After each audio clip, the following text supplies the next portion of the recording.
नमस्कार.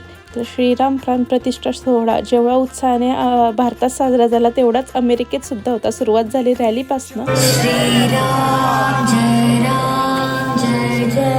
नंतर झाला रथोत्सव, त्याला सुद्धा गर्दी होती. प्रसादाचं सुद्धा आयोजन इथं होतं. संध्याकाळी आम्ही आलो मेम्फिसच्या स्वामीनारायण टेम्पलमध्ये. भगवान श्री राम जी की जन्मभूमि.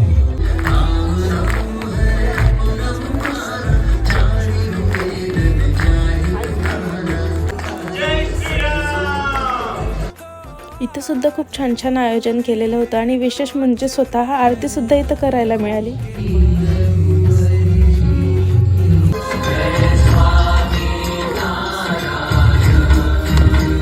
आरतीनंतर दर्शन घेऊन महाप्रसादाचा आनंद घेतला आणि विशेष म्हणजे धानीमनी नसताना अगदी अयोध्येच्या अक्षदा अमेरिकेमध्ये आमच्यापर्यंत येऊन पोचल्या. यापेक्षा आमच्यासाठी मोठं काय असू शकतं.